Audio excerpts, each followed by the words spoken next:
Line premieres September 8th on Local 3.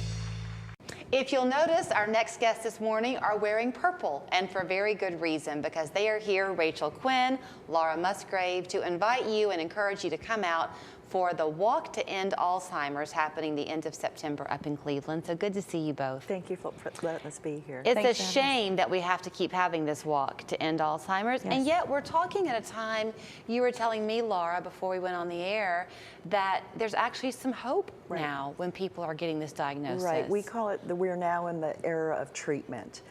My journey started 18 years ago. My sister was 49 and diagnosed with the disease, and she lived with it for 10 years. So there was no hope. I mean, it was just, it wasn't where it is today. And so finally now we have treatment for the disease. We have two different FDA-approved drugs, Leqembi and Kinsella, that actually slow the progression.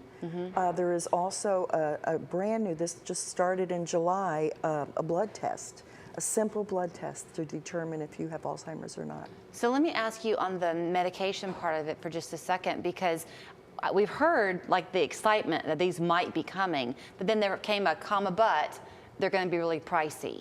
Are the prices coming down? Well, we advocated for the CMS, through the CMS, through Medicaid and Medicare to pay for this. Okay. So it is pricey, but if it slows down the progression and it's worth it. Yes. Yes. Okay, so Rachel, I mean, this is where the Alzheimer's Association is so invaluable. If people are watching this morning and this is a fairly new journey that they're on, their head's swimming. They don't know where to turn. Right. Turn to you? Yes, absolutely. So we have a 1-800 number that they can call 24/7, and a master's level clinician answers the phone. I've heard even folks that work at the Alzheimer's Association that are immersed in this every single day say that while they're in their journey, sometimes you need to be anonymous and be able to call and have an emotional conversation and get the help that you need. And so that is one of our #1 resources, is that 1-800 number, that our hotline, our 24/7 hotline.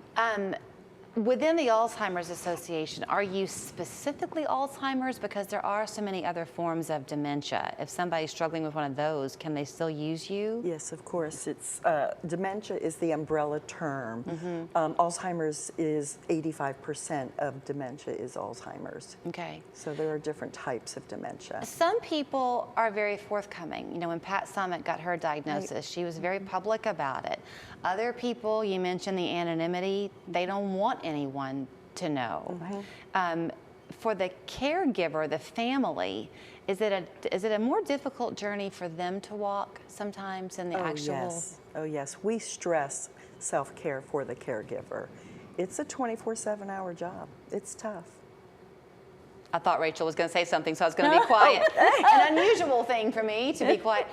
Okay, talk to me a little bit, if you can. I mean, I know we want to talk about the walk, but I do want, while you're here, to use your knowledge about the journey and the progression of it. You mentioned your sister lived with it for 10 years, the medicines that hopefully will slow down that progression. But is it really unique to each person, or is there kind of a standard? Well, we say when you've met one person with Alzheimer's, you've met one person with Alzheimer's. It's different for everyone.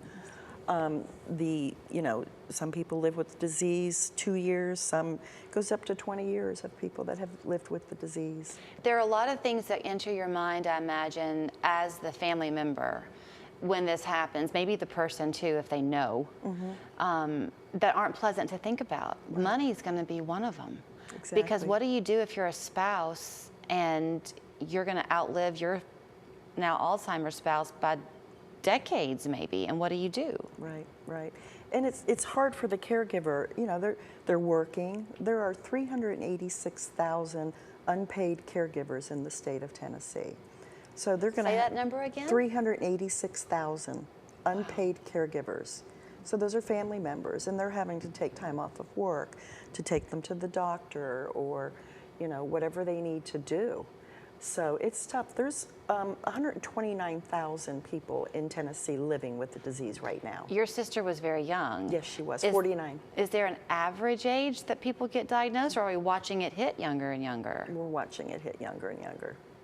And to your point, when we talk about caregiving and having the ability to have a little bit more time with your loved one, that not only these medications are so important because it gives an extra year and a half to put the plans in place financially, Right. and then also just to have more memories and you have a chance to live longer. I don't want to be rude in this, but sometimes this is the path y'all walk. So you're experts in this. Are all doctors aware of the developments? Or if you're hearing this, be an advocate for yourself. Do you see where I'm trying to go? I understand what you're saying, and that's something we're also advocating through the Alzheimer's Association, is to bring awareness. And we actually have a piece of legislation in Congress right now where we will be able to educate the doctors about it. I serve on the advisory council for the state, the governor's advisory council, and we've just put together a trifold, and we call it the next steps. What do I do now? And that's never been available before. The fact that you can even talk about this from an action standpoint is actually great. If you want to come and be a part of the Walk to End Alzheimer's, how do you sign up and where do we go in Cleveland? The Greenway? Yes. Yes, the Greenway. So it's alz.org/CLVTN walk. Makes sense. Yes, because we don't want to be confused with Cleveland, Ohio. Right. So CLVTN walk, but alz.org.